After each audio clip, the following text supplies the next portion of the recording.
Mr. Young and FRGN. Kick to the gut! Woo!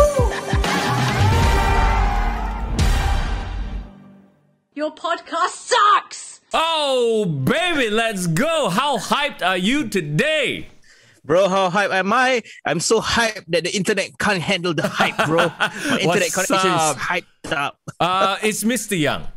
And it's foreign in the building. I miss you, bro. Yeah, I miss you too, man. It feels like it's been a while since we've done this live stream here on our YouTube page. But, you know, last week, the week before, we had issues, we had things. But you know what? Let's forget about that. It's like the live crowd is back in the WWE. We are back live as well. Yeah, man. We got to handle everything, man. There's so many things that happened this past week. For me personally, but also in WWE. They had their final Thunderdome show. Oh, yes. And thank goodness for that. Okay, before we do anything, though, I want to say hello, what's up to everyone in the live chat right now. Please feel free to jump into the chat and say hi. Not just that, let us know how you felt Money in the Bank was, okay? Upon 10, give it a letter grade, whatever it is, we want to hear from you. And of course, if you're listening to this on the podcast after the fact, well, we thank you for downloading the podcast. And anytime you want, you know, if you can't make the live stream, it's okay. You can still download the podcast or watch it on YouTube, right? But we love it when you're here interacting with us. So Monday afternoons, 12 noon, usually, unless we got like technical difficulties or we have to record beforehand. But usually we do it on Monday afternoons. We love to see you. We'll try our best. And of course, the best reason why we are on Monday afternoons is so that we can come on live right after a WWE or AEW pay-per-view. Oh my goodness, yes. And today's topic, of course, the review of WWE Money in the Bank. Now, before we get to that, a couple of things I want to get your opinion on. Let's just chat about it. Let's see if we can do this rapid fire style, okay? And what's up, Edison? I see you. What's up, Referee Ryan? I see you as well. Thank you so much for dropping by the chat. Are you ready, bro? Because we missed like a week, right? Yes. So, very quickly, Malachi Black, AEW. How do you feel? Okay. I love the continuity. I love the eye continuity. I love the black and white, the light and darkness that they are playing with Cody Rhodes. I can't wait for Cody Rhodes' ass to get whooped by Malachi Black. Okay. Hopefully this puts over Malachi Black in a big way. Like, I mean, yeah, you know, do you feel any more or less for QT Marshall after his program with Cody Rhodes? Sorry, what? QT who? I forgot about him already. Okay, I guess that says a lot. See, I don't know if it's a problem of the feud just wasn't good. Like, Cody isn't as big a draw or an elevator as he thinks he is. Or it's just that QT Marshall was just, he looks like a Walmart guy. I think it's a bit of both. Yeah. But also one thing we had to take into account was the fact that there was less fans. I think Cody Rhodes thrive more in front of a full crowd. Yeah. It makes him look like a bigger deal. Yeah, because the AEW faithful, I'm sorry but they are quite a Kool-Aid drinking bunch. Let's be real here, okay? Like, you know me, I will give AEW props when there's props to be given. But it seems like to me the AEW fan base is so... It's like, you know what it is? It's like ECW. Yeah, for better or for worse. Yeah, like they're so die-hard. Like, I guess you can respect that. You know, you really stick by your man and Cody's their man. So there you go. Personally, I'm glad that Malachi Black is on AEW. He is the type of character or person that needs to have the creative freedom, and he has it in AEW, not in WWE. I believe that Aleister Black, formerly known Aleister Black, right? When he is in AEW, he can really expand his dark character. He can even be, I dare say, like an Undertaker equivalent in that sense to AEW, like that dark character going forward. You know, actually, just random, right? You know what I'd like him to do? What? I'd like him to dismantle the Dark Order. Ooh, dismantle it. Like come in and go like, you guys are a joke. And just destroy them one by one. Like, and end the Dark Order lah. Because let's face it, like, you know, do we really care about the Dark Order at this point? But that's the thing, right? Right now, I believe like the de facto leader of the Dark Order is Hangman Page. Okay. I mean, after the whole Hangman Page thing. So Hangman Page, yeah, like you're saying, right? Like it's like when Austin would ally himself with random like mid-card factions once in a while, and he was never like the leader, or he was never part of them. He's just the good guy. He's just hanging out with them once in a while. So I don't think we can say that, oh, Hangman is now the de facto leader. But Yeah, I guess I see what you're saying though. But I do see a threat in terms of what you're trying to say. Yeah. Imagine, right? Hangman is now, after all that he has been through with Dark Order, but he still decides not to join them. He just wants to go on his own lonesome. Yep. And then Malachi Black comes in and like, oh, okay, look at what you did with him. Yeah. He doesn't give you the return. Oh. How about I become your leader? Cannot. Dark Father for the Dark Lord. I don't think that works because Malachi Black is so like, quote unquote, he's like really that evil sort of a bad guy character, right? And the Dark Order now are a comedy group, let's face it. The two of them don't match. That's why I'm saying Malachi Black needs to destroy the Dark Order. End them. We shall see. Because like I said, like you mentioned, Dark Order was supposed to be this dark, omnipotent, like very bad, evil kind of. Yep. That's what they debuted as, right? Yeah. It's only because of a twist of fate that's where they are now. I think that right now they are kind of like headless chickens a bit. Looking for love, looking for some sort of like, ownership. Yeah. But we shall see We shall see where that goes. I guess so. Okay, let's move on then. Jay White showing up on Impact Slammiversary. I tried to watch it, bro. I tried. And I'm like, what is this? What is this house show nonsense? You tried to watch the entire thing, bro. Oh, I couldn't, bro. I had to fast forward to the main event. Which was... It felt like NXT last year, bro. Yeah, exactly. Like, not even now NXT. Like, last year, like, there was some crowd, but not really. And do they have a budget issue or what's going on? Like, I'm not familiar, but it looks so chacha. They haven't gone on tour yet. As in, so they're still based on one place, I think. But, okay, NXT has been based in the same place, but at least they can pimp the place out, make it look cool. I have no idea why, but I believe... okay, first put it this way, bro. Impact Wrestling has never been known for like their flashy, extravagant. Even their Impact Zone last time was basically a glorified, attraction, right? Yeah. Orlando, Florida. So yeah, maybe they're going for a rink-a-dink warehouse look. I don't know. It really looked like a warehouse look. Okay, the match itself between Sami Callihan and Kenny Omega was... look, Kenny can wrestle most types of matches, and this was a brutal affair. It was a good match. And of course, you had the shenanigans with Don Callis, the Good Brothers, blah, blah, blah. Then Jay White comes out. Ooh, is he going to be part of the Bullet Club or not? That's what they left it as, right? They left it hanging. Yeah. Did you see there's this teaser that Impact Wrestling put out for their Bound for Glory pay-per-view? No, I didn't. Okay, so they put out a teaser. Bound for Glory is, of course, their WrestleMania, right? Their main show happens every October. So they were hyping it out as like this big event that's going to be held in an arena with audience. Okay. And it's going to be in Las Vegas. Ooh. So I'm like, maybe that's like their return. But then the part that made the internet go crazy was that towards the end, they had like, flashes of the AEW logo, of the New Japan logo. Oh. Yeah.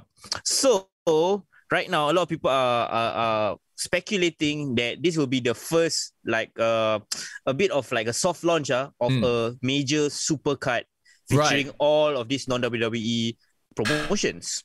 Yeah, like this... I'm sorry but this reeks to me like regional promotion stuff. To me, like, I don't know. You know what I mean?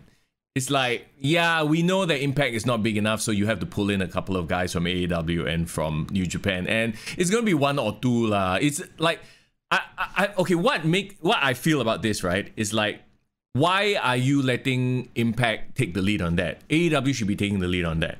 AEW is the biggest. They will be the flashiest. They have the deepest pockets. So at least make the first one super extravagant. You know what I mean? I'm very curious why is Bound for Glory where they choose to launch this so-called coalition, right? Yeah. But then they say there are a couple of theories. One theory is, right, they want to make, because Bound for Glory has a name, has some sort of history.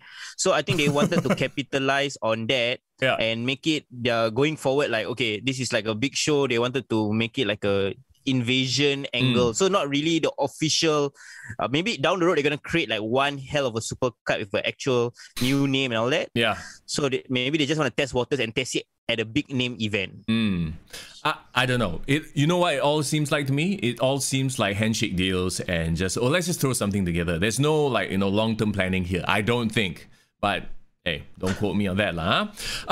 Jay White showing up. Is that going to be? I mean, to me, I know he's big in New Japan. I know he's a very good performer, but he came out. He like teased the thing. I didn't feel anything.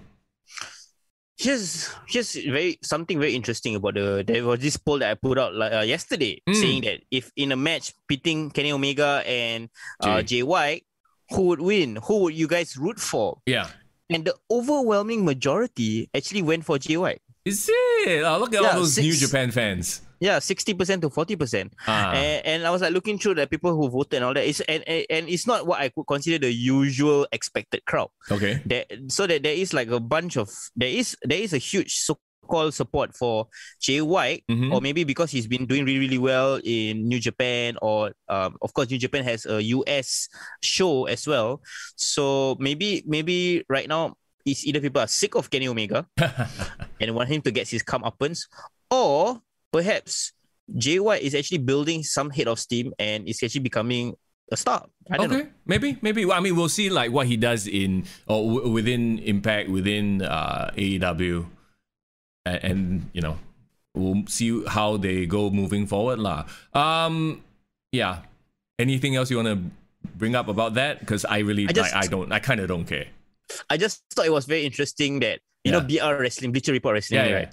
They only put out 2 posts on the entire Slammiversary. One is Jay White's appearance. Secondly is Mickie James returning, but not as an Impact wrestler. Yeah. She actually returned to promote a ROH, a Ring of Honor event, NWA event as well. Okay.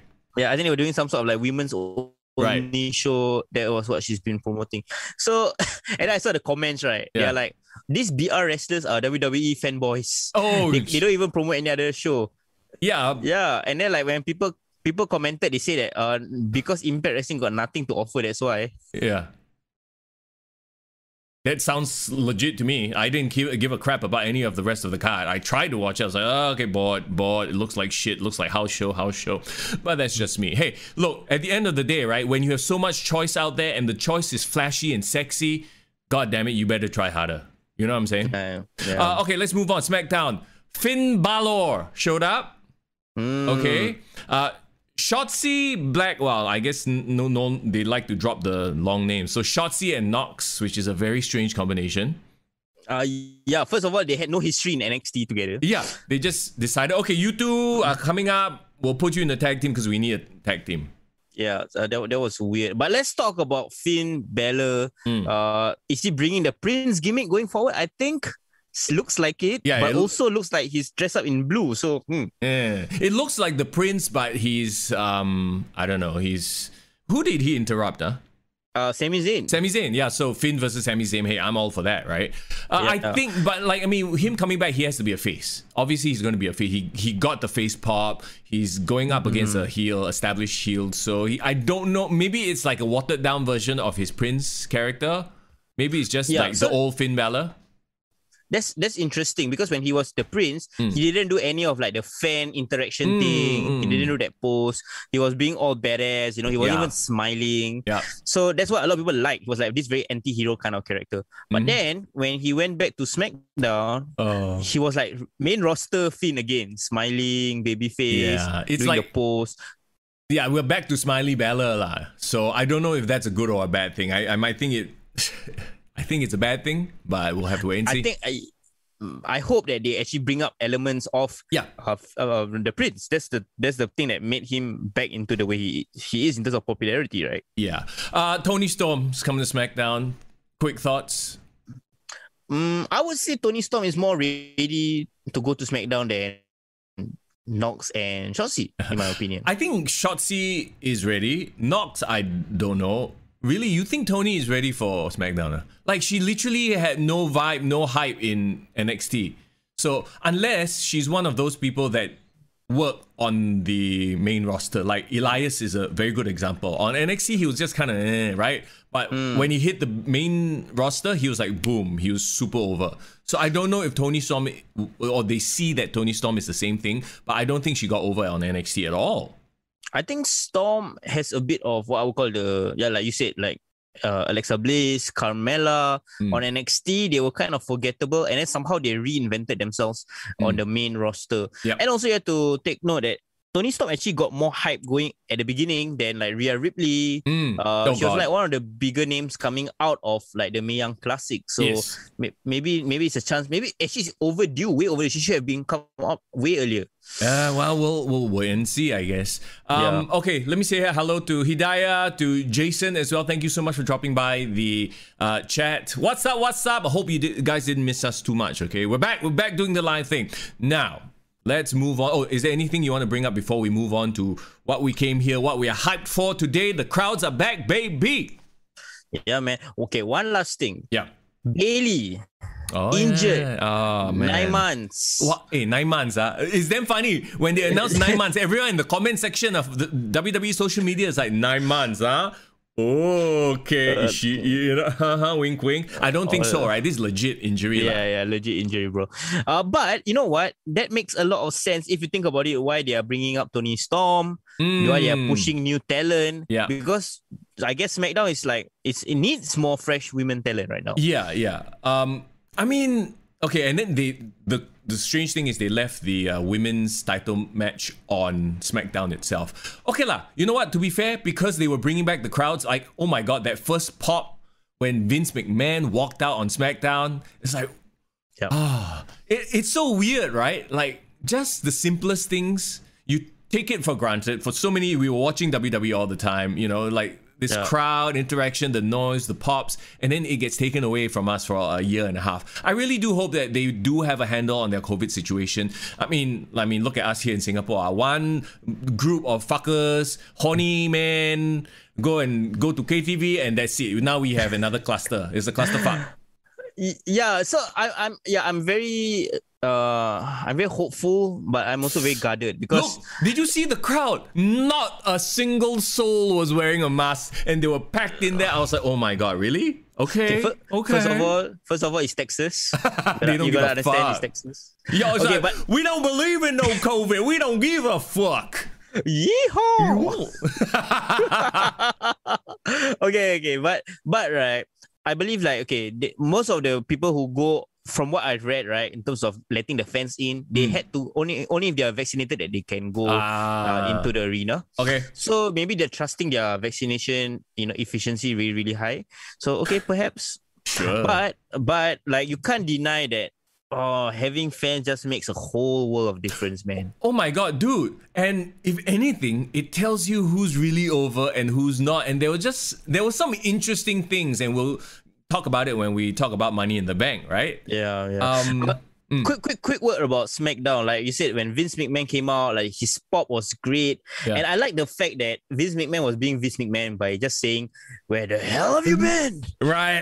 And then, he's at that stage of his life. And as much as we want to shit on him, back in the Attitude Era, he was like the main guy, the main villain all the time, right?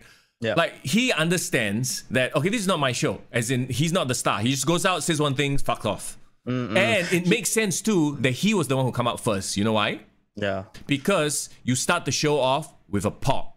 Then, because the next person to come out was Roman Reigns, which would bring the mood down. Do you realize that the pop kept getting bigger and bigger and it culminated in Edge? Yeah. Well, I mean, okay, look, Edge, I mean, this is actually a little bit worrying too, in that, okay, you got Roman Reigns as the number one heel, right? Yep. But who's your number one face? You have to get a guy, a Hall of Famer. There's no one else with that big a pop. So Edge is the guy with the biggest pop now. Yeah, almost by default, because like most of the main stars, left. Daniel Bryan was the next big face. He left. I didn't mind Edge getting that big pop, knowing because that he is owed this one-on-one match. Going forward. But then there was this very interesting statistic that I don't know whether I brought it up to you, but this is, I think, is the first official match on SmackDown that Dominic Mysterio had in front of a crowd. Yes, because he grew up in the Thunderdome era. Yeah. So you had to admit that Thunderdome era had a few notable things. So if Dominic Mysterio go on to have an amazing career, he can say that, I was, I debuted during this very weird time in the world. That's interesting. Yeah, it is. Okay, so that's SmackDown, right? And I'm okay lah. A part of me is like, I'm happy that they brought the live crowd back on SmackDown, but I was kind of like, why not bring the live crowd back at Money in the Bank instead? Save it for that special moment. But it's fine, whatever. The fans got to see WWE live. We got to feel the energy again. And like you said, bro, it is a world of difference. The most mundane segments suddenly become real, and it doesn't feel fake anymore with the piped-in noise, right? Can we easily agree that this SmackDown was the best go-home show of the last 2 years? I mean, and plus they brought back all the wrestlers and the surprises and whatnot. So like Finn Balor, right? So they had to stack it lah. It makes a lot of sense. So okay, moving on now to WWE's Money in the Bank. Are you ready? Oh, before we do that, one more thing. I don't know why, but I felt WWE's crowd more than AEW's crowd. I think it's the presentation. You know what? Okay, just visually looking at both scenes like Dynamite and SmackDown / Money in the Bank, I think it's the presentation. WWE's presentation is a lot brighter. So it seems more vibrant. Whereas even though Dynamite used to, remember their old intro was all the color splashing? I think they moved away from that. Their presentation seems darker. I do not know whether they're trying to make it more like an adult thing. Yeah. Because when I look at UFC, for example, they barely show the crowd when it comes to time for the matches to happen, right? Yeah.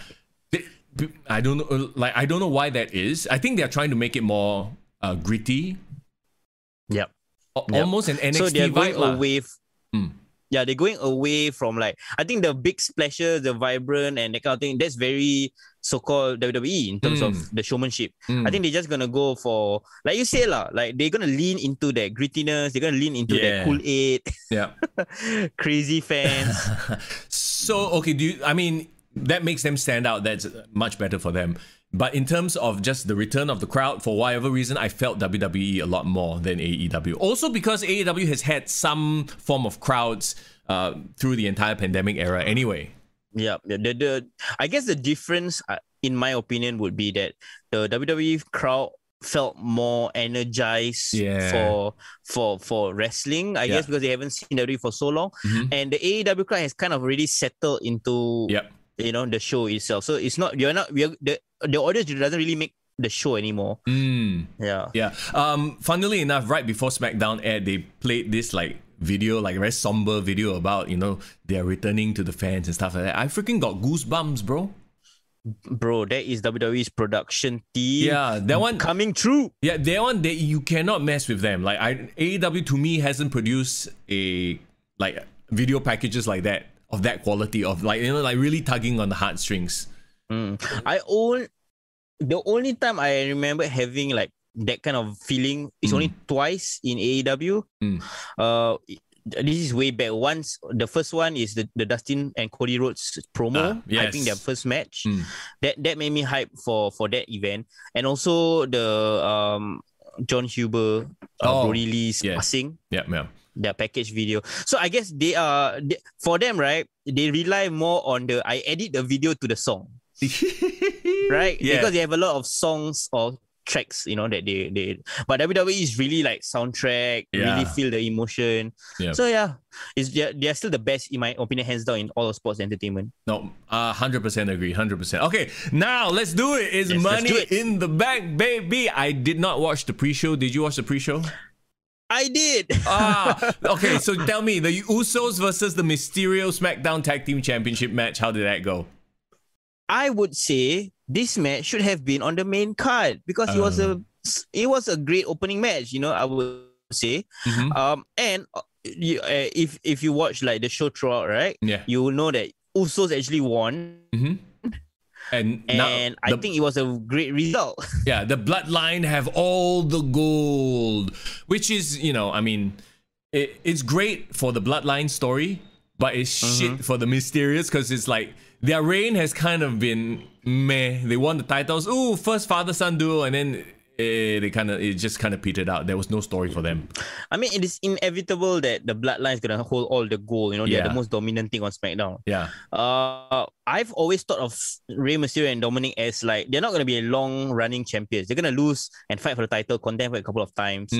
So I'm not really too hung up about them losing. I think the Usos deserve it more at this point in time. Bro, I'm just when I was watching the match, right? You know what I was curious to look at? What? The crowd's reactions towards Dominic. Oh, okay. And how was it? Yeah. So actually, Dominic, I think is like he got this like young. Okay, he hasn't reached the level where people like him because he's a babyface. Yeah. People, okay. How do I describe this? The audience, right? The way they root for him, right? It's like. Yeah, you can do it. You can do it. Come on, make us proud. Yeah. Try your best. Okay. Yeah, because he is like the baby that just started, right? So. Yeah, he truly has babyface heat or babyface vibe. You can almost see, right, bro? The audience is actually protective of Dominic Mysterio. Okay, that makes sense. You get what I mean? Like they don't want anyone else to shit on him. They want him to succeed. They're giving him as much patience as possible. Yeah. It's almost as if he is our son. Yeah. I mean, like because we've seen him since Eddie, and there's all that nostalgia involved. Yeah. Okay. Yeah. So I think it makes a lot of sense. But it's very interesting, bro. The reaction is like when he does something very, very small, even like a moonsault or what, everyone like, yeah, good job. We are all the proud parents of Dominic Mysterio, apparently. Edison says Uso won because they're family. And remember, family is the strongest force in the universe. Bro, family. is the theme of this entire pay-per-view, if you know what I mean. Bro, not even pay-per-view. This entire summer. Bro, from Fast and Furious to Black Widow. I don't know if you watched the Black Widow movie. And then now here, it's all about, like, bro, family is the word of the month. Okay. Let's not forget, though, that Dominic Mysterio and Rey Mysterio are also family, Edison. Yes, all of them are family.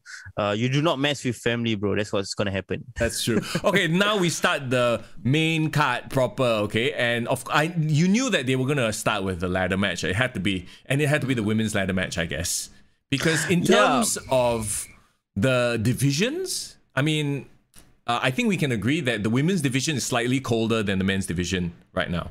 Yeah, at this point in time. Yeah. But you know, there was a couple of very interesting stories that was being told in this match. Yes. Can I just say a very weird observation, bro? Okay.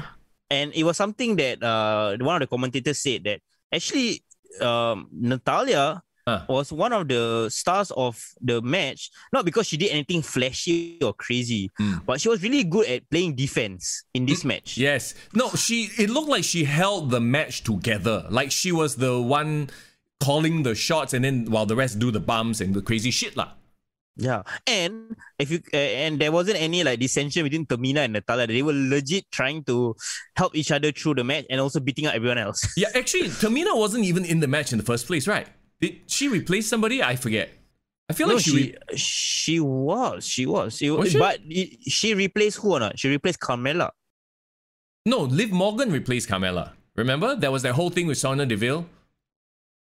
Then if that's the case, then it should have been okay. If that's the case, then the two of them did qualify for the match, right? Because they're tag team champions. No, I'm confused because I remember only Natalya was in, but then all of a sudden I can't remember. If somebody remembers in the chat, please let me know. But I feel like Tamina was not supposed to be in the match, and then suddenly she is in the match. So anyway, we have Nikki. Okay, this is the funny thing. You know how the whole time on Raw they've been calling her Nikki Ash. Now they're referring to her as Nikki ASH, almost a superhero. So like, to me that stood out because it's so different from what they've been calling her, Nikki Ash, right? It's like why Nikki Ash doesn't work anymore to them. I mean, both sounds fine. Yeah. I like that they try to explain the acronym of Ash. Yeah. So maybe for a lot of audiences they have no idea what the hell's going on in the storyline. Yeah. Like, why is she Ash instead of Cross now? Yeah. I'm actually already used to her dressing out like a superhero already. Like, I've gotten used to it. Yeah, we've completely forgotten about the Twisted Sister. To be honest, I hope they revisit that at some point in the future. But this works for her now, so that's great. And it's her time to shine as well, as we will see. Nikki Ash, Asuka, Naomi, Alexa Bliss, Liv Morgan, Zelina Vega, Natalya, and Tamina. Yeah. Did it seem like they were trying to highlight Liv Morgan quite a bit? Yeah, and I liked it. Yeah. I really liked it a lot. The thing is, though, like I recognize they want to push her and everything, but I think she's still a little bit like, Green. Yeah, I don't want to say green lah. She's not that green, but there were a few moments you can see like hesitation, and there isn't that flow that someone like Natalya or Asuka or Alexa Bliss has, or Naomi. Yeah. I think that okay, this is a weird. I don't know if this is a good comparison or not, but I think Liv Morgan is kind of a bit like Mandy Rose. Okay. Ooh. Okay. Let me explain myself. Yeah. When I say like a bit like Mandy Rose is that Mandy Rose was, she was progressing as a worker for a bit. She was like, at first she's just a blonde, not really a good worker, but then the fans start to like accept her. Okay, she can work.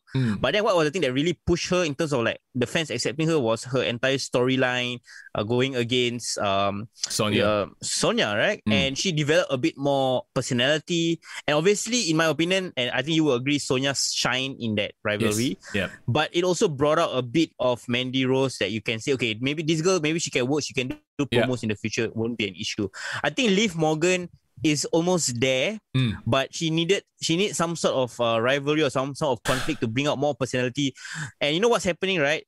That's exactly what's happening on SmackDown, where Sonya Deville is making her put her through the hoops. Yeah.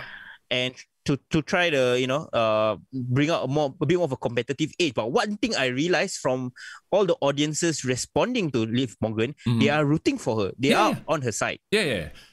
She's another one of those. I think she will benefit from a lot of like babyface, like, oh yeah, you can do it, sort of a heat.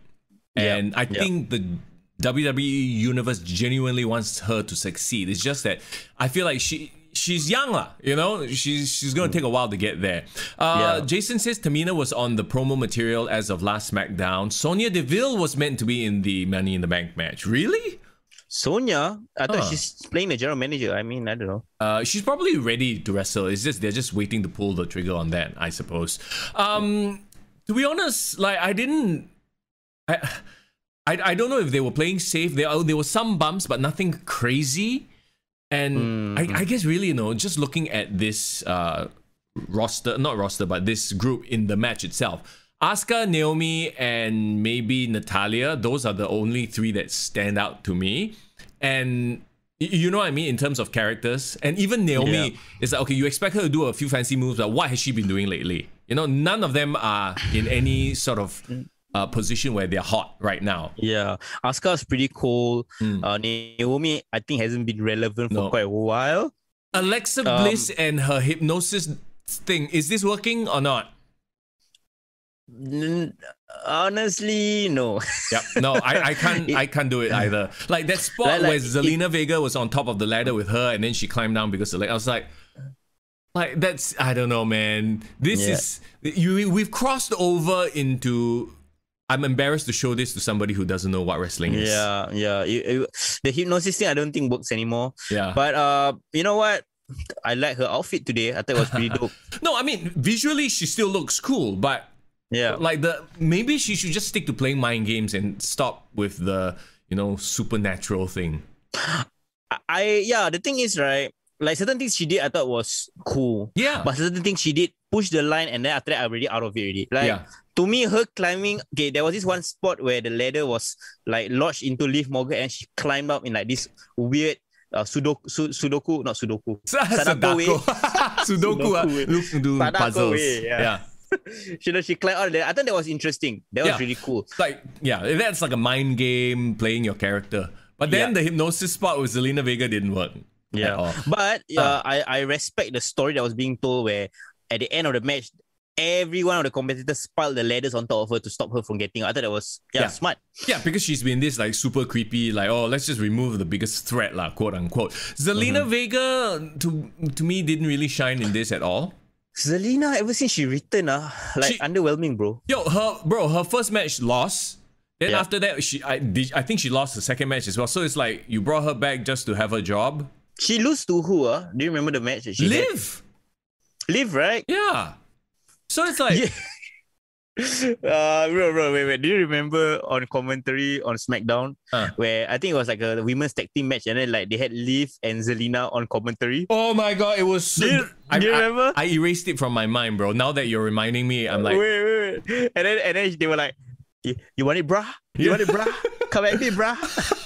and then they started going to the front, right? And then Pat McAfee say, I thought there was like a stand-up comedy moment right there. Yo, you remember that? Yes, dude, Pat McAfee has been killing it lah. Like, how good is he as Corey Graves' replacement? You know? Yeah. Like, out of nowhere. Like, this is one of those moments where you're like, okay, they did the right thing.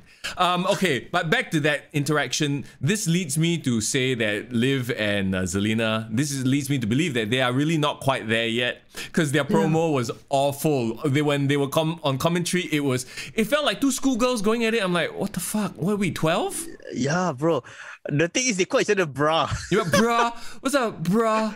Like, you want me, bro? Is that how it is, bro? Like, no, I couldn't. Maybe the kids like that shit. I don't know. Maybe it's the 40-plus-year-old in me going, this is lame. Oh, I'm an old man thing. I don't know. I thought that was damn bad. No, bro. 28-year-old me says he's lame also. It's okay. There you, brah. There you go, brah. Let's go, brah. Okay, now looking at the field, right? Asuka's cold. Naomi is not relevant. Alexa Bliss, she doesn't need this. Liv Morgan, Zelina Vega, I don't know what they're doing. Natalya and Tamina, cold, and they don't need this. It makes sense that Nikki won this, right? Yeah, it does. But the thing is, right now, going forward is what's gonna happen. Like, because I'm not really looking forward to Nikki feuding against the current champion or the Raw Women's Champion. Yeah. So I think she has to keep the title for a while. As in the Money in the Bank, you mean? Yeah, the Money in the Bank, yes. Yeah, hold it to like half a year later. Well, okay, based on what I think is going to happen, she should hold it till after SummerSlam. You know, but let's all agree that she deserves it. Oh yeah, no, right. Dude, when she won, I legitimately felt happy. Like, I was like, yes, the right person won. You know what I mean? Like, sometimes when you watch Money in the Banks and somebody wins, you're like, huh? Like, they're trying to like it was either too obvious or they are trying to troll us. You know what I mean? Basically, Otis lah. Yes. But this time around, it's like, holy shit, she actually does deserve it. And if she's getting the push she deserves, then I think us as the WWE Universe should be happy lah. Bro, this is actually her first legit push on the main roster. Yeah, since she's been on the main roster, I remember when, you know, she was the most over female on NXT, you know, with the whodunit storyline. But the question is, can they bring that back? Can they work that same magic now without the Twisted Sister crazy Xiao Zha Bao thing? She's this superhero, like, I don't know, maybe they can bring in Mighty Molly, they can bring in Hurricane. Yeah, it's like the thing that I'm kind of hopeful is the fact that this superhero gimmick, it was her idea. She was the one that pushed for this gimmick. So I think if she's given the opportunity to run with it, I want it to succeed because it was her idea. Right. Okay. Let's move on then to the second match of the night. AJ Styles and Omos versus the Viking Raiders. And bro, the Viking Raiders are stone cold, not Steve Austin, just cold, bro. Like, did you hear the crowd cheer for AJ? Yeah. Who's supposed to be the heel? And then when the Viking Raiders came out, nothing. I was like, oh, bro, you know, no. The worst part was they played a replay, right, of what they did last year. Oh yeah, before the injury, the stupid stuff with the Street Profits, right? And all the games and all that kind of stuff. Yikes. Bro, those were the things that we tried to forget about the Thunderdome era. Bro, I think the Viking Raiders need to turn heel. Do you remember when they won that Battle Royal? Everyone wanted Riddle and Randy to win. Yeah. So they are almost like them winning was like a deflating moment. Yeah.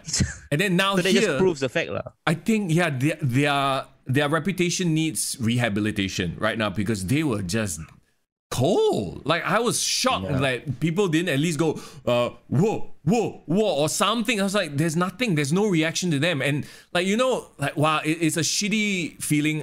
It must be for them and for me as a fan as well, when like Viking Raiders, for example, they make a big comeback move and they're like, they're so hyped, right? And then the crowd's like, They were trying though. They were were really trying. Okay, and the chemistry was off in a lot of moments. The ref got in the way a few times. And what the fuck are you doing, ref? Get out of the way, you know? Yeah. Okay. I was quite surprised because it was actually a longer match than I expected, in my opinion. Okay. I don't know why they were trying to give them so much time. I think it was AJ trying to build up the match because the match did heat up near the end, but yeah, it felt long because in the middle part, the crowd was not into it at all. There was no... In fact, the crowd was cheering AJ because he's been so charismatic as his heel self. People are actually starting to like him.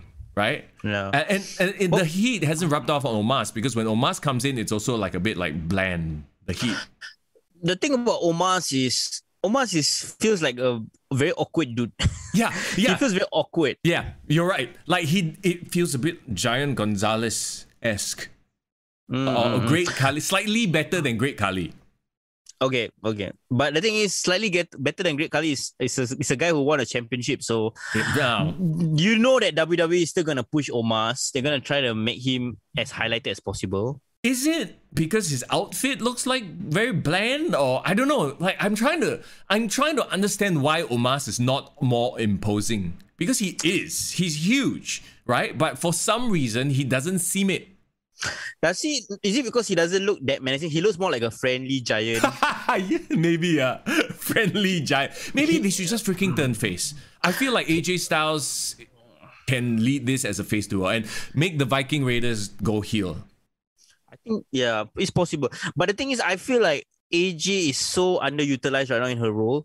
I know they're trying to put him in the tag team division to build up the tag team, but there's not a lot of tag teams to build up. No. In fact, AJ is taking all the shine here.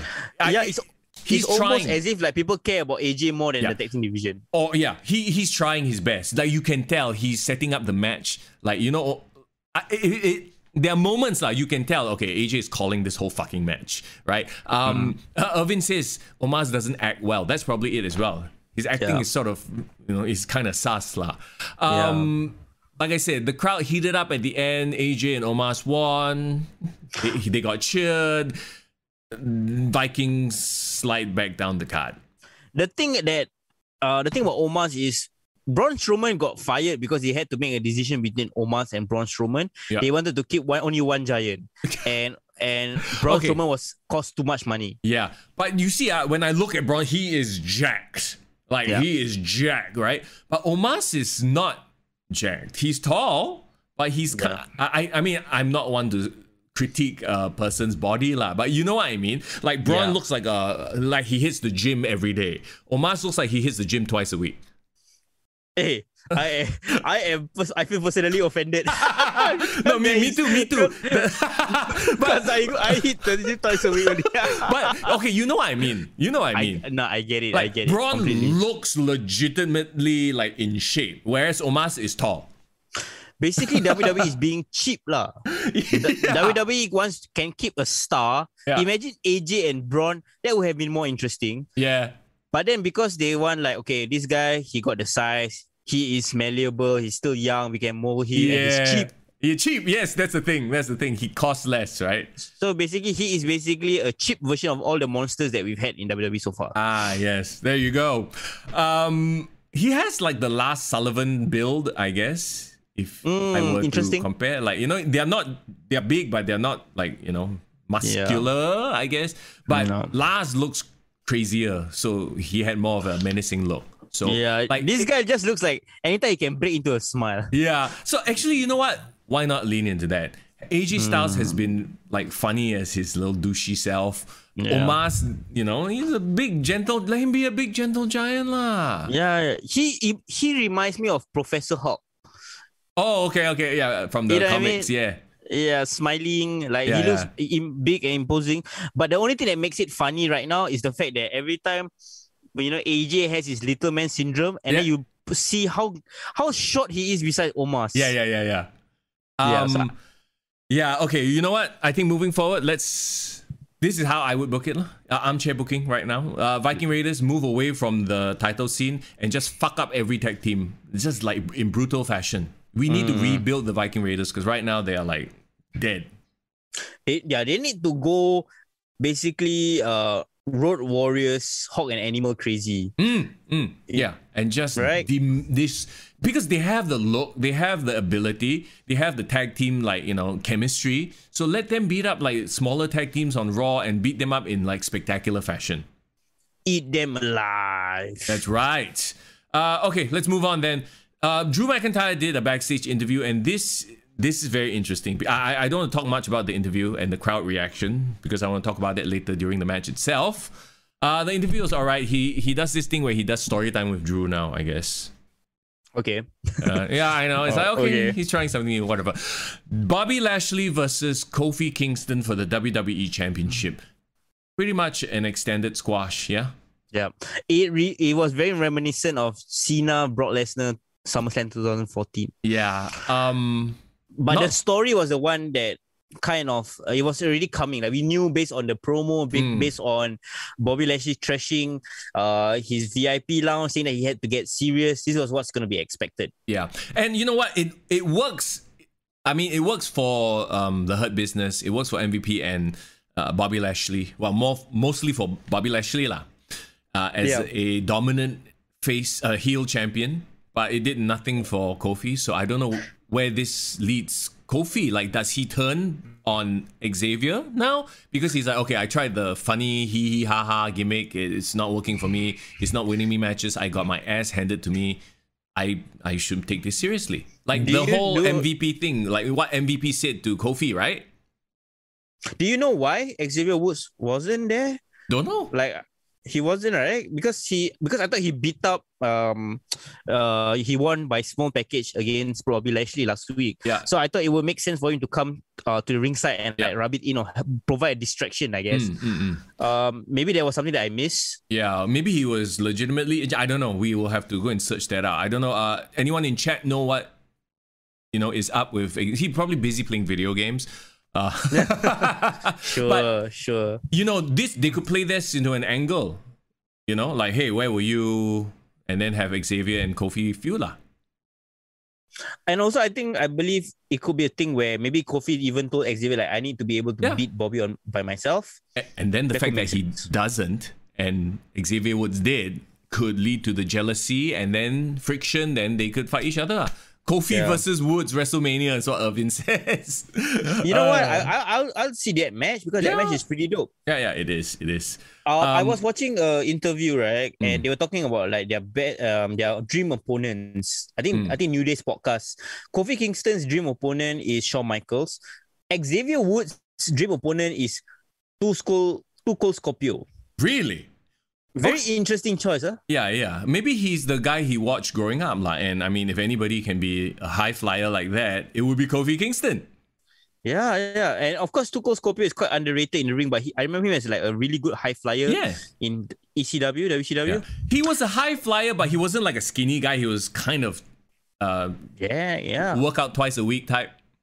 A bit more, like maybe 3 times a week. Okay, bro. And you know who is Big E's dream opponent? Who? Goldberg. Okay, yeah, not current Goldberg. The less we see of Goldberg, like in this era, the better. Okay. Yeah. Okay, let's move on. Yeah, let's move on. Okay.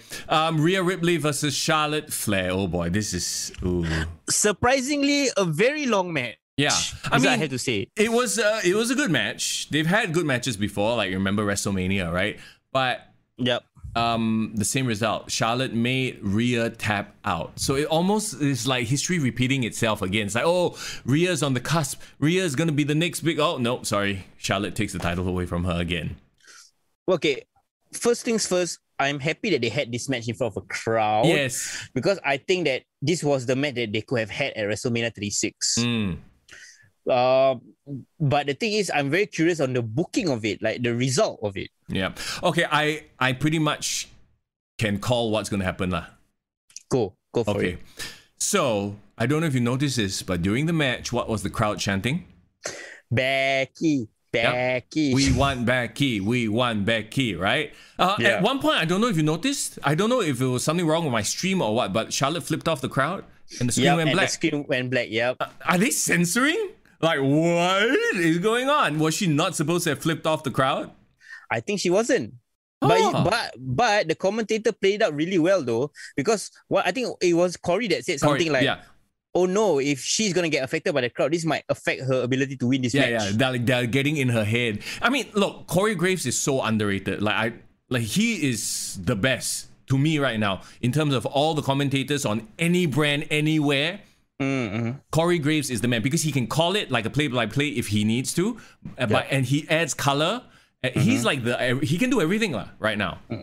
She crotch chopped the crowd also.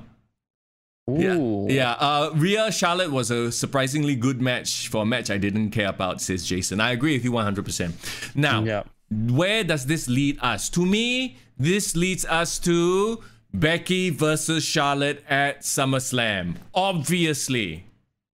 And then the only way everyone can come home happy is Becky comes back and straight away wins the title back from Charlotte. Yeah, and you know what? I don't even hate the fact that we are seeing a feud that has happened before, because like we mentioned, I think a few episodes ago, did they have their one-on-one blow-off at on a big stage? No, right? Remember at WrestleMania, it was a triple threat. So SummerSlam, we've talked about it too, they are aiming for this to be the WrestleMania because it's finally back in front of a live crowd, right? Yeah. So Becky hasn't been since it's going on a year. No, but Becky has been trolling. Do you notice? She's been like, she will post on Instagram, "Oh, I hope nobody falls off the ladder." And it's a picture of her in front of the arena. So it's like she knows she's playing the game lah. She knows that she's making a return at some point. It's just about when. And SummerSlam feels like the right time. Have you seen a recent photo of her working out? Yeah. Oh, dude, she is in great shape. She looks like she works out 7 times a week. No, maybe more. Fucking twice a day. Bro, she got half day is mama duties, the other half she become beast mode. Yeah. Or either that or Seth Rollins also doing the other half while she's working out. I don't know. Maybe the baby works out with them. Who the hell knows? That baby is going to be a wrestling superstar. The baby is going to burn it down. Can you imagine the baby comes out and then a future, I'm talking about like 12 years in the future, Lacey Evans comes out. Who's your mommy? Oh my god. Ladder match for the baby's custody. What if the baby, looks like CrossFit Jesus, but then got red hair instead of black hair? Why not, right? But yeah, I mean, this is like quite obvious to me, but it's the type of obvious that I want to see. Yeah. Certain things are very obvious. And we have to talk about what's going to happen at the end, because that's also what's obvious, but we love seeing it as well. Absolutely. So there you go. Like I said, most likely it will be Becky versus Charlotte. Rhea moves off into the background. Nikki, okay, maybe, I don't know. Maybe, like, when is SummerSlam, bro? Like what month? SummerSlam. It's in August, right? So it should be somewhere 3rd week of August. So it's quite soon already, Yeah, it's less than a month away. Okay, no, that means if Becky is going to be headlining with Charlotte, she needs to make her return on Raw like ASAP, tomorrow. Yeah. And that's probably the reason why she didn't return here.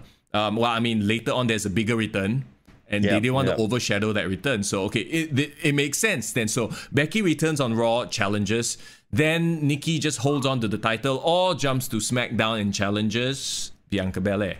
I will keep Nikki on Raw. I feel like Nikki should have, before she competes for the title, I want her to have a long rivalry with Alexa Bliss. Oh yeah, they need to settle that. They are former friends, and now they are different versions of themselves. Yeah, and think about it, Nikki is this superhero, and isn't Alexa Bliss like the biggest looking villain? Yes, you're right. It's a perfect superhero, like a Marvel story playing out. It's perfect. I think it's perfect. And also the best part about all that is they can play so much on their different history.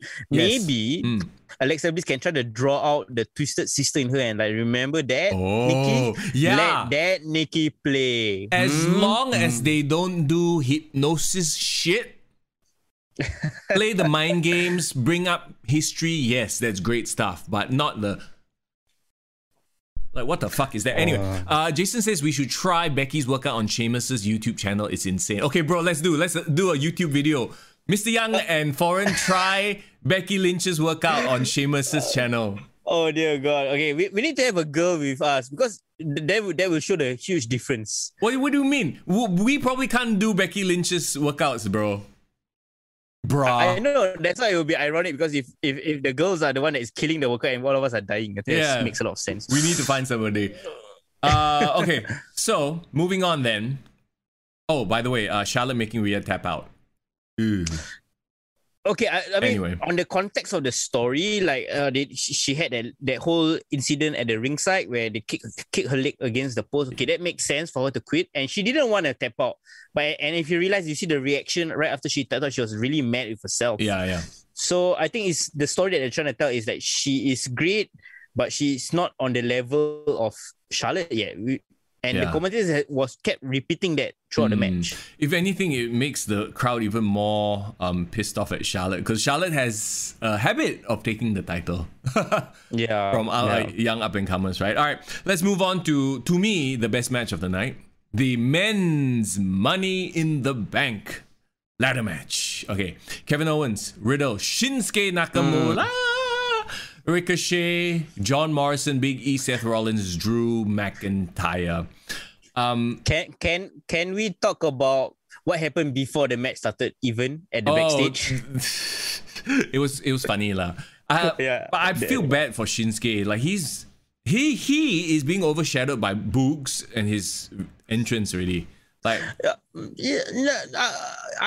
I would disagree to a certain extent because yes, Books is the personality guy, right? Yeah. But if you see do you see the facials on Shinsuke when they were playing the song? And then he did the Randy Orton pose. And it was supposed and all three of them were like into it, and then like Kevin Owens like, what the fuck? Like what? It felt like a very modern damn segment. Oh, right. Okay, I see what you're saying. Yeah, I mean, look, Riddle is comedy gold right now, and it shows the crowd freaking love. Okay. To me, who are the three, four big pops when they came out for the match, right? It was Riddle. Mm-hmm. It was surprising but not surprising, John Morrison. Johnny Drip Drip. Yeah, Johnny Drip Drip has been one of my favorite things on Raw recently. And I guess the WWE Universe agrees, right? They find him entertaining. Mm-hmm. You know, they even chanted Johnny Drip Drip. Yes, they did. So I'm like, holy shit, dude, just give him a title run lah. You know, like fuck, man, he deserves him a US title or something, right? I want main title, bro. Like even if he had like a Miz type run where he won the title for one night, I'd be so happy. Like he deserves it. You know, Big E, huge pop. Mm-hmm. He is 1,000% over, and Seth Rollins, but Seth Rollins because he's like that. It's like the respect thing lah. I think the universe respects him. What about Drew McIntyre's reaction? See, this is the thing. This is the same thing. That's why I didn't want to bring it up during his interview, but I heard boos. When Drew came out, it was half-half. It's like the John Cena effect almost, but not as strong. So, but here's the thing. I don't understand why. Yeah. So the thing is, right? He's not being push or shove down our throats. Yeah, it's not like a John Cena where he just got a little bit overbearing. Like Drew has been okay lah. Like So I wonder if it's a Texas thing. Maybe Texans don't like swords. No lah. I believe it's more of a audience being fickle thing. Okay, yeah. They wanted so much of Drew to succeed, and then when Drew succeeded, they're done. I want to go to the next best thing already. So I think even though yes, I heard a bit of boos, but overwhelmingly it's still cheers. Yeah. Like when he came on screen, the crowd did cheer for him when he mentioned Fort Worth. Cheap pop. He got the cheers. And of course when you watch the match, who interfered? Jinder. And his goons, right? Don't hinder the Jinder, bro. Like I guess one member of Indoshare is injured, so you got one Indoshare and one other the other fella from Veer. They just grab random dudes and put them together. So okay, they are a faction, and they beat up Drew McIntyre. I'm not surprised, and like we talked about before lah. This is what Drew needs to do. He can't be challenging for the title again and again and again. He needs to slide down the card a bit. We were hoping he would go up against Sheamus, but I guess it is Jinder that's gonna get the feud. And I think this will work out well for Drew because Drew is out of the title picture. Mm-hmm. The crowd won't get sick of him now because he's going back to the mid card somehow. Yeah. But I still consider him a star. Oh yeah, I still thought Cena was a star. no Yeah. doubt. Oh, they changed up his intro a bit. Usually he shoves the sword into the platform. This time they put a rock. And I don't know, the stone looked like fucking styrofoam, yeah. It looks so bad. They want to stack King Otter. Yeah. Like, I'm like, what the fuck is that? And couldn't their prop department make something look a little bit more legit? I mean, this is the same department that came out with Randy Orton's Titantron and make the snake look like a piece of shit. So, you know what I mean? Okay, to be fair, their AR effects are getting better. They are. But this one is a prop problem. So anyway, that is just a minor quibble. The match itself, okay. Here we go. Who were the biggest show stealers of this match? I mean, no surprise. To me, it was Johnny Drip Drips. Actually, here's the thing. The only person who didn't shine was Shinsuke. Everybody else shone, I feel. Don't you feel that? Like, everyone had their moments. Oh, I think we hit a bit of lag, so we have Foreign looking like he's taking a nap. Okay, no, we're back. We're back. Again? So, okay. Yeah, we're good. But like I said, like, the only person who didn't have like a moment, I feel, was Shinsuke. Ricochet was amazing. Yep. John Morrison and Ricochet did crazy shit. Owens is consistently over. Yeah. He's that guy who's like, even if he's not involved in any bullshit, he's still over. Yeah, he's like by default over it. It's like even when he's not doing anything, I feel like the crowd is behind him 100%. Yeah. And like, I guess having the stunner is an easy way to get a pop. Yeah, and see, that's why he didn't need to win. Like, he literally does not need the Money in the Bank. He can be slotted into the title picture at any time, right? That suplex that KO took onto the side of the ladder. That's the first time I've seen a spot like that. That looked painful as fuck. I cringed. I was like, oh. That looked like it can break. That looked like a Mortal Kombat fatality. Yeah, bro. Okay, you know, he took 2 ladder bumps. One was over the top onto the ladder that was propped like a bridge to the announcer's table. That one I didn't cringe because that spot has been done before. But the one to the side of the ladder, that one looked painful to me because there was like literally no give, right? So to me, that one was like, I actually recoiled. My favorite thing about this match is Riddle playing the part of Randy Orton and giving everyone RKOs. Yes. I mean, like, he probably has Randy's blessing. And actually, do we know why Randy is away? Is he just taking time off? I think he's just taking time off. Okay, good lah. I mean, you know, when he comes back, then he can have words with Riddle. They can do their whole RKO bro thing again. Yeah. That top rope plancher that Drew did onto everybody. Yeah. Wasn't that very Undertaker-esque to see a big guy clear the top rope like that? Yeah. That's the thing. I think Drew McIntyre is so underappreciated because he has such a great size. He can move like crazy. He can do flippy shit. If he needs to, because I think growing up in this indies generation, right? I feel like this is my opinion that the WWE Universe is turning their back on Drew McIntyre. And if I was Drew McIntyre, you know what I would do? Turn heel? I would turn Bret Hart 97 heel. Oh. What? Then what? Only the European fans are. She's like, the people of America, they're trash. I fight for Europe.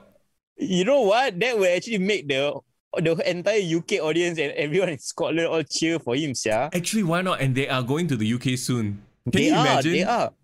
Okay, hear me out, bro. Yeah. Remember when Bret Hart turned heel, right? When he turned heel, he was so sick and tired. Like, he was saying that everyone's pushing him down. Yep. Everyone knows that he's the best, that was, blah, blah, blah. He called Vince McMahon a piece of shit, blah, blah, blah, right? I think that one day, okay, maybe if Jinder Mahal in his rivalry, right, with Drew, keep saying that, you know, for all the hard work that you put in, look at where that got you. The crowd doesn't appreciate you. I was there for you when you were at your lowest, or that kind of thing, right? Yeah. And then Drew McIntyre, like, I think he wins that rivalry, but then he thinks about it. He's like, I think he's right. So he comes out one day on Raw, sits down in the middle of the ring, put a chair, and says that, I'm sick of all of you American fans. You American fans. Was that your Scottish accent? I have no idea what accent. I was trying my best, bro. Yeah, I actually wouldn't mind seeing that. Like, he's played a heel before. He's a very effective heel. And now you have an added wrinkle of, the fans have kind of turned on him for some strange reason. So, bring back the old 97 Bret Hart America versus Canada. Only this time it's America versus Europe. And Drew McIntyre is the best of all the worlds. He has a bit of Bret Hart's like stoicness, that vibe. He has a bit of the sexiness of Razor Ramon and Kevin Nash. Yeah. Actually, now I never even thought of it, but he can definitely pull this off. Okay, we'll write. He can because I think he has, and the crowd will appreciate it. Yes, I think so. And, us older fans will appreciate the throwback as well. So, okay, there's another spot then. Let's move on. Ricochet getting pushed off the ladder, jumping off the top rope, front flip onto the wrestlers. Like, holy shit. Like, the dude is essentially a walking highlight reel. I just hope, I hope that after Money in the Bank is over, he doesn't just fall right down the card again. And just disappear. I honestly hope he challenges Sheamus and gets that US title. But that was what he was going towards, right? Yeah. Well, and then the Money in the Bank showed up, and then he had a series of matches with John Morrison, and they were both like doing spectacular shit every week. Like every week, there was a highlight from Johnny Drip Drip and Ricochet, right? So hopefully that, like I said, this showcase of Ricochet doesn't just end after Money in the Bank. I agree. Someone on commentary said that I think he's a real life superhero. Yeah. No, but that was his gimmick when he first debuted on Raw. What? It is, but I think somewhere along the lines, like maybe they underplayed it. But this is the thing that should make him the new Jeff Hardy, the new resident high flyer in WWE. I think it's a promo problem. Like, he doesn't cut good promos. I think it's like Jeff Hardy didn't have to cut good promos because he, in that era, the late 90s, early 2000s, that vibe was the in vibe, the whole grunge, like, hey, I don't care, I'm an artist, yo. I don't have to say anything. Yeah. I'm just who I am. I'm a poet. You know what I mean, right? Where's why does it feel like a James Franco character? Yeah, a bit like that, right? And he just has to do his whatever the fuck this is, and that doesn't work now. He's completely not over now. Like, where the hell was he? But Ricochet is not that guy. He doesn't have that vibe. Ricochet is just a very normal, a bit vanilla, but he can do amazing things. So I don't know. He's a bit like. Fuck, have him go and team up with Nikki Ash then. How about that? It's like a nice guy. Like they should mixed tag team match. So both resident superheroes. And then bring up his real life girlfriend, Casey Catanzaro, and then they can all do flippy shit. Also a ninja warrior. Yeah, and she does a lot of flippy shit, so she can do superhero looking stuff. They have a superhero faction. Sounds perfect, bro. Okay, it might get cheesy though. I will say that. So, let's see, what else do we have? Okay, lots of holy shit moments. I appreciate what WWE is doing in that they're not bringing out 10,000 tables, ladders, chairs, barbed wire, exploding rings, chainsaws, whatever not. You know what I mean? Like AEW, even if they have a ladder match, everything comes out. Like, they're moving away from that whole nonsense because it takes away from the fact that this is a ladder match, you know? So what's the difference between a ladder match and a no holds barred match if everything also come out? Yeah. Like, I like that they stayed to the gimmick, just stayed to that one prop. Yeah. Like, okay, like you bring out one chair, that's fine, but they didn't at all. They just used the ladder. And the ladder itself, like we talk about for Hell in a Cell, like you don't need ladders and tables in Hell in a Cell because the cell is supposed to be the gimmick, is the deadly weapon, you know? So I appreciated the fact that WWE didn't try to go all out. They just worked within the confines of, okay, let's just use ladders, and they were creative about it. And also I appreciate the fact that the fans returned during Money in the Bank, where it is one of the most interactive pay-per-views. It's the easiest to get fan support and fan pops. Yeah, so you want to go do your oh my god moments, this is like the perfect pay-per-view for it. Yep. Okay, then talking about oh my god moments, the pop at the end when Big E climbed the ladder, and like this is, I mean, kudos to them, man. It's like, of all the people here, Big E I think needed it the most. I was a bit worried for Big E because after WrestleMania for a couple of months there, he was getting cold, right? Yeah. Well, in terms of like the storyline lah. But I think the WWE Universe has been chomping at the bit to cheer for Big E already. Yeah. I mean, they wanted to cheer for him. They just didn't want him to fight Apollo Crews how many times in a week? Well, that's the thing. They also didn't have the chance to cheer for him because A, he was like mid-card stuff, and B, it was the Thunderdome era. So there was no real cheers, right? But now it's like an official stamp. Yes, he is over. And I hope this is a signal to the WWE story writers and the brass that, yeah, Big E is ready for that main event push right now, because that pop was massive. It wasn't just like a pop at the end where he wins and then it dies down. No, it was a sustained pop. Like every time he posed on the top turnbuckle with the Money in the Bank briefcase on top of the ladder again, the crowd popped again. So we want, the WWE Universe wants Big E in that spot. And it's crazy because WWE, they building new stars, right? Oh, okay. We got a bit of that lag. So this is... Okay, I think what we need to do is... Because everyone wants him to succeed. Yes, that's right. Okay, we're getting quite a few pockets of lag here, foreign. So you're just cutting in and out. So I don't know if we can get you to finish your thought without the internet yeeting itself into oblivion. But yeah, I agree with you that... No! Yeah, I agree with you that Big E definitely deserves this spot right now. And where we will see them go... Here's the problem I have though. Like, in terms of the SmackDown main event, he's not going to figure into it. Not until SummerSlam, right? So it's another case. Just like Nikki, he either holds it on till later or he moves to Raw. I like them where they are right now. I think they should both keep their Money in the Bank for the time being. Let it play out. Yeah. Give it time. Let it marinate. Let people forget that they have the Money in the Bank. Those are the best cash-ins, right? Yeah. The best, like they say, is always when they hold it for so long, and then when you least expect it, boom, it happens. They cash it in. Yeah.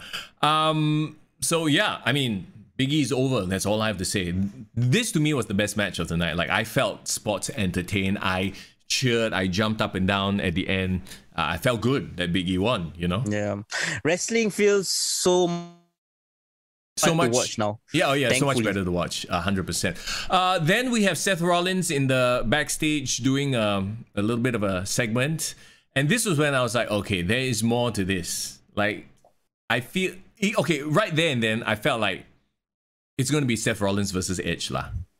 It's quite obvious already. And there's nothing wrong with it. I want to see Seth Rollins versus Edge for SummerSlam, right? And now we move on to the main event of the evening. Edge versus Roman Reigns, the Universal Championship. Biggest pop of the night, Edge. Biggest heel heat of the night, Roman. So yeah, the main event is the main event. It's supposed to, like, you have the right people closing out the show. Yeah, you really have the main guys in WWE right now. And you know what I like? Yeah. We haven't had enough chance to hear this new Roman Reigns Final Boss team in front of like the audience. Yeah. And I'm enjoying how much the audience is enjoying the song. Yeah, they're into it, right? Yeah, correct. So yeah, I really enjoyed the entrances. I think it felt like a real big match feel. Okay, so the match itself, it's a good match. I mean, at this point, Edge, like, he's not like a Daniel Bryan type technical worker, I wouldn't say, but he knows how to tell a story. He's a very WWE performer in the ring. Yeah, not like the indie style, but it is a good sort of like storytelling match. You know, they went through the paces. They had the whole crossface with the bar over the mouth again. The Usos try to get involved. Mysterios get involved. And then Seth Rollins gets involved. Screws Edge over. And Roman Reigns wins. So, okay. So, on the one hand, you continue your Usos versus Mysterios feud. You have Seth Rollins set up for a feud with Edge, presumably into SummerSlam, where that will be one of the big main events. Yeah, Edge doesn't need the title, so him winning made no sense whatsoever. Roman Reigns retains the title, and then the big one. Okay. Da, da, da. Nobody came out because you can't see him. No, I'm kidding. Okay, this to me shows you like how loyal and how appreciative John Cena is to the company that made him, because he could have come back before SummerSlam and promoted Fast and Furious. Like, he came back not to promote Fast and Furious. You realize that? Yep. The thing about this return, right? It's actually great timing. Mm-hmm. Because remember when everyone was asking, is he coming back for WrestleMania? He said he can't because he's filming, right? Yeah. And then he basically missed the boatload on publicity for Fast 9, because now like the Fast 9 really kind of in the rear view. That was like more to June and July. Yeah. So he really free up his space, right? And he did promise like Chris Van Vliet and like some of the other people interviewing that it's not if he will come back, it's when he will come back. Yeah. Yeah. The pop was insane. It was like, wow, right? Let me read the comments right now. Yes, John Cena has a stronger family now. I'm surprised he didn't come in with Dominic Toretto. We only got Dominic Mysterio. Oh, bro, I think you are like, okay. Then our next project on Kick to the Gut is. Can you hear me? Oh gosh. Our next project on Kick to the Gut will be to crowdfund you a better internet connection. Maybe some like friggin' like, you know, LAN cables and shit. We'll do that. Guys, please buy me a new studio so I can get my shit in, man. Get my shit. Okay, wait. Bro. Can you hear me now? Jason, interestingly enough, says that the main event was slow and ZZ. Do you agree with that?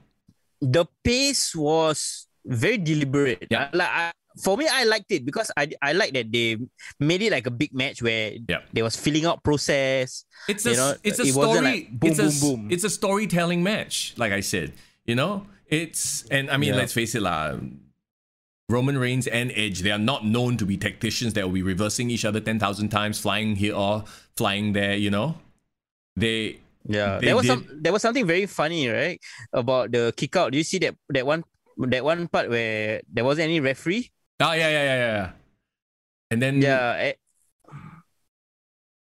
Go ahead. Yeah, go ahead. You go ahead. So anyway, it is what it is. That's why I put the Money in the Bank match as the number one match. But this one, just for the twists and turns and the story they told, this one has to be the second best match of the night, right?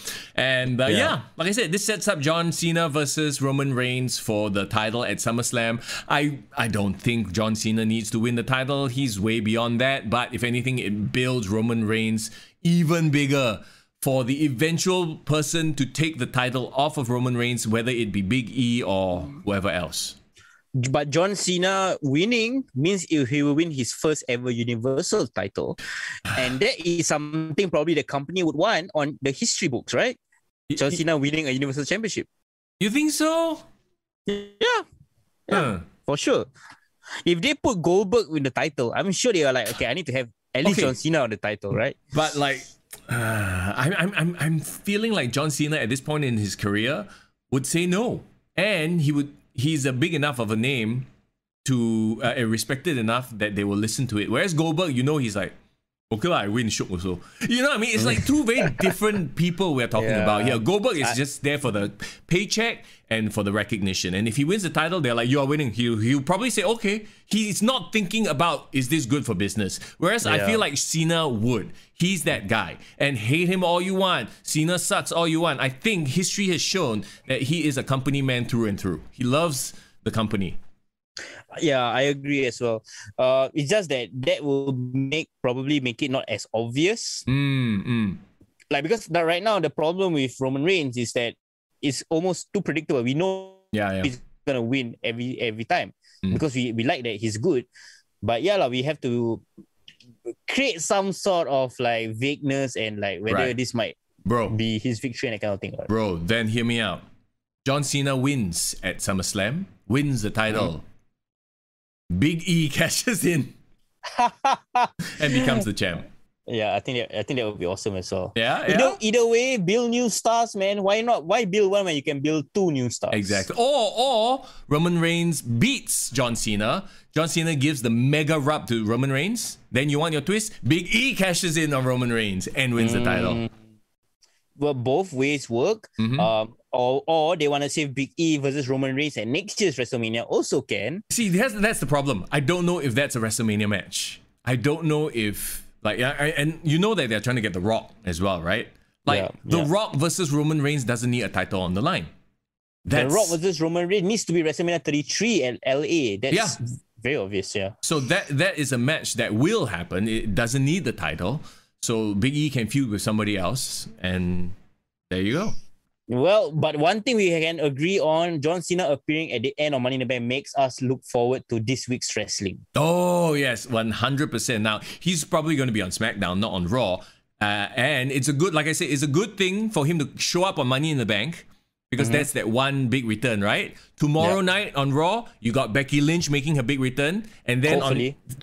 I mean, it has to be already. And they have no time to build this storyline if not for that. They got one more return that they can be making, or they have been kind of hinting at, right? Who? Goldberg. Fuck off, lah. Nobody wants to see that. Nobody. He will get booed out of the building. Fuck off with Goldberg. Goldberg versus Lashley. Let's go. No, I don't want to see that. Like Brock with his new ponytail and everything. I'd rather see that.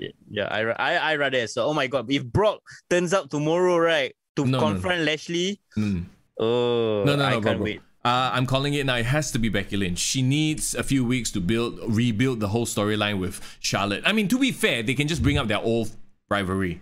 So you don't actually need to build up that much. But to me, it's like, okay, go in there, kick off Raw with a bang, Becky Lynch comes back. And then on SmackDown, John Cena shows up. Holy shit. Okay, you know what? That will put WWE into hype mode and make people excited for SummerSlam. And that's all what we all want, right? Exactly. To be honest, I was the whole time thinking who could show up? Because, you know, who was it who did an interview? I think it was Vince McMahon who said, watch out for surprises. Now that we are back in front of a live crowd, we are going to throw the surprises at you hard and heavy. And I was, in my mind, as I was taking a shower, I was watching the match. I was taking a shower, by the way. I know, mental images. Sorry, everybody, for putting that image in your head because I had to prepare for the show, you know. I actually watched the main event late. Actually, I watched the whole pay-per-view late because I started at 8:20, but I started from the start, so I was 20 minutes late. So when you sent me holy shit on WhatsApp, I was like, fuck, somebody's going to make a... Thank goodness you didn't say who. Okay. No, of course not. But I was 20 minutes behind. So while I was taking a shower, I was like, who could it be that made Foreign say, holy shit? I'm like, it can't be The Rock. I doubt it's The Rock, right? He's too big of a star now. I was running through every single permutation. Like, who could it be? Could it be Goldberg? Stone Cold Steve Austin? You know, like, Kevin Nash. Fuck off, like Kevin Nash. And then he shows up on the Broken Skull sessions, right? And because it was during the main event already, but I hadn't gotten to the end of the main event yet. So, okay, it has to be a male superstar. Then I was like, could it be John Cena? I'm like, and like I said, he's such a company man. I'm like, it must be John Cena. And it was lah. Did it feel a bit like too good to be true when you talk about John Cena? Or you was like, yeah, actually that makes sense? Yeah, no, it felt both. It felt it's too good to be true. He's like Hollywood guy right now, Fast 9. Yeah, Fast and but Furious. Like I said, it makes sense because from all the interviews I've heard, John Cena is like, he loves the business and he would come back at a drop of a hat if Vince McMahon was like, I need you. Yeah, The I Rock, think so. yeah, The Rock has kind of moved on. I'm not saying The Rock has turned his back on the wrestling business. No, he's just so big that if he comes back, it has to be WrestleMania or something bigger. He is too big for this business even. Yeah, but he hasn't. I don't think he's ever turned his back on the business. So yeah. I think why John Cena coming back is so amazing is that he is fresh off of such high visibility being in F9. Not everyone and their mother know who John Cena is, even if they didn't know him before this. Bro, right? He's family. Yeah, bro. I want him to drive a fucking car into SummerSlam. Bro. You know, like his WrestleMania entrance. Yeah. Bro, have Vin Diesel drive the car, bro, to the ring with him. Bro, have Vin Diesel at ringside with the rest of the F9 cars. Yeah, Why and not? all like family. Yo. No, you know what they should do? Okay, this one they need stunt drivers. Film, like, you remember, like, who was it? Bad Bunny had like this thing where he filmed the entire intro before he came out, right? Yeah. Like, do some F9 shit where he's like, you know, like in the F9 movie, like, where he's like jumping into cars, going at high speed and shit. Do that, and then he comes out. Yeah, I you know what? WWE would do that. I think Vince McMahon would love to do that. Like, build up the hype, make this a mega match, bro. This is the kind of thing, right? That people, long time like casual fans or lapsed fans will hear like, "Hey, John Cena's back. Okay, I want to watch that." Hell yeah! This is probably it. And then tie it into his whole F9 gimmick and everything, right? And just have him fucking appear like a superhero in SummerSlam. This is your main event of SummerSlam right here. The last match, John Cena versus Roman Reigns. There is one more movie that not everyone remembers, or maybe might have slipped our mind, but there's also another movie coming out that he could be promoting as well. What movie is that? Suicide Squad, right? Oh, right, yes, he is in Suicide Squad. Which comes out in August. Okay, yeah, this makes a lot of sense then. He is, what's his name really? The Peacemaker or something like that? Yeah, Peacemaker. So he's basically in between movies. So I think his hype for SummerSlam comes right in time as he is probably doing press for Peacemaker. Oh my god, so this is just perfect timing. And the WWE are jumping up and down, probably like, yes. You know, people will ask him about his involvement with Roman Reigns and SummerSlam. This is just all brilliant. Perfect.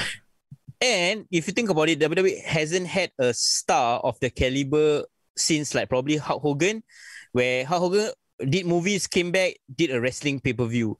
Rock, you can't you can consider The Rock, but Rock wasn't like back and forth doing movies since like Scorpion King. Oh, like, okay. Go movies, go back wrestling, go movie, go back wrestling, right? Yeah. Like The Rock had left completely to concentrate on movies. Yeah, while John Cena, I feel like maybe he need 1-2 years away to establish himself in Hollywood. And now that he has his big project, I think he will be that kind of guy where he will go back and forth for WWE and try to make both work at the same time. Yeah. Well, hey, shit. Like I said, much mad respect to John Cena, man. Yeah. I'm so happy, man. I'm giddy as a wrestling fan. I hope you guys as well are. Bro, okay. Is it just me? Though, like, I try to watch AEW religiously and WWE, right? I haven't been this hyped about AEW returning back to the fans, but now that what we've seen on Money in the Bank, like, I'm way more hyped about WWE returning to the fans. But it's good. It's good. I like that. You know, some months we are super into AEW, some months we are super into WWE, because I feel like AEW had a good match in terms of the coffin match, in my opinion. Yep. But at the end of the day, I feel like they are still on a holding pattern. They will only start getting like crazy hype once like, okay, maybe they're 2-3 weeks away from All Out. Yeah. And like the matches are there. Because I think right now, they have to go through the whole month of August before they build up the All Out hype. So I'm fine. Like, in the meantime, there's nothing much happening in AEW. I can focus on WWE. It's just a great time for us wrestling fans, like, basically. Yeah. And, you know, some people who are into Impact Wrestling, they might be hyped about Jay White and Kenny Omega. So yeah, give it to them. All three of them. I haven't even been catching up on New Japan stuff, man. I'm pretty sure now they are having their G1 climax. Is it? Bro. Yeah, I'm so hyped to catch up. There's not enough time, lah. At the end of the day, if you want to be a true wrestling nerd, right, you essentially will have to give up everything else. You're not going to be watching your Netflix shows. You're not going to be watching Disney Plus shows. You're not going to be playing video games because you will have no fucking time. You're not going to have any existent love life as well? Yeah, no love life. Your work, it will suffer. So it's like, I mean, we try our best. We try our best, right? Yeah, we try our best. We try our best. I mean, even if we disappear for 1 week and what, please know that we'll be here. We always intend to be here when we can. Absolutely. So there you go. What was your score in terms of, like, I mean, now that the crowd is back, right? Obviously, all scores will be higher, lah. Like, I would give Money in the Bank like an 8 out of 10. I would give Money in the Bank, in my opinion, like A-. Oh, okay, even higher, all right. Someone in chat gave it a O, as in, oh my god. I think it was Edison. That's quite funny. Yeah. Hey guys, give us your score for Money in the Bank, all right? Upon 10, upon 5, letter grade, whatever it is, we want to hear. 9 upon 10, says Irvin. before we wrap up as well, please tell us like what's your thoughts, final thoughts, overall grades, and what is the match that you want to see at SummerSlam? What are the matchups that you want to see at SummerSlam? Because obviously John Cena, Roman Reigns seems to be happening, Seth Rollins, Edge, but what other matchups would you want to see? Bro, Becky Lynch versus Charlotte. Yeah. Yeah, I would love that. Yeah. Natalia and Tamina versus... nobody cares. The Mysterios versus the Usos in a ladder match. Actually, why not? If it's a ladder match, shit. Who else? Who else? Jiren, how you doing, by the way? Thank you so much for dropping by chat. Jiren says 10 out of 10, A+++. Nice. Jiren, I'm sorry you missed most of the show. We're probably wrapping up now. But like SummerSlam, please watch it on replay. Yes. This is definitely one of those, like, you know, here in Singapore, we watch it at 8 a.m. in the morning, which can be tough. You know, you're either tired or you're in the middle of work. I did not once nod off or like get distracted. I was glued. Like, and it's been a feeling I haven't had for a long time when it comes to wrestling. I want to do something else. I want to get distracted. I look at my phone. No, I was glued to this the entire way through. Yeah, I felt the same way. It felt like a party at home, man. I got Mac breakfast. I had like hot Milo. Yes. And I was blasting the audio very loud at home. Nice. It's perfect, bro. I'm happy that wrestling is back. Muhammad Daniel says Big E cash in on the WWE title on this is what I mentioned as well, on Bobby Lashley, right? That would be good. Yeah, that would be good. No, like, I think what needs to happen, like Foreign brought up earlier, they just hold on to the titles for a while. Just milk it for a while, you know? Yeah, build them up. They have no rush. They have no rush as well, bro. Like, there's so many storylines unfolding as well. Let the big storylines, like the SummerSlam storylines, unfold first. Then you can have your moments, you know? Do you know who I want that needs love, bro? That I hope they don't forget? Who? Somebody that's left off the card today, bro. Left off Jeff Hardy. No, not. I mean, Jeff Hardy, a bit like gone case. Like, no. Oh, I hope they do not misuse Cesaro. Hey. What happened to Cesaro, huh? How come he wasn't in the... Oh, wait, he lost to Seth, that's right. Cesaro didn't qualify because he lost to Seth. Yeah, bro. And then he had a disqualification loss to the Alpha Academy. Bro, he's sliding down. It's now Cesaro versus Otis. That's the feud. Bro, that is sad, bro. So that's why I said I hope they don't forget about Cesaro. At least give him the IC championship, at least. How about that? Let him fight Apollo. Keith Lee, Irvin says. Ooh, interesting. Yeah, we thought Keith Lee would return. So who knows when he's going to return, right? But yeah, Cesaro. Honestly, I don't know where to put him even. The WWE roster, like we've talked about, right, is so stacked with talent right now. It's quite difficult. You know who I want to appear at SummerSlam? Who? Cardi B. Oh my God, yes. Cardi B, who was in F9 as well, by the way. Cardi B, whose theme song is the theme song for SummerSlam, by the way. There you go. So, Referee Ryan, Give me the mainstream hype. We need that mainstream hype, and we know that that's going to happen. So, Referee Ryan suggests that maybe Keith Lee can return tomorrow. Like I said, I don't think so. It's going to be Becky Lynch's return. It's going to be big. We can only handle one big return. We shall see. Well, either way, I think WWE is on an upward trajectory. I think the hype coming out of Money in the Bank is pretty dope.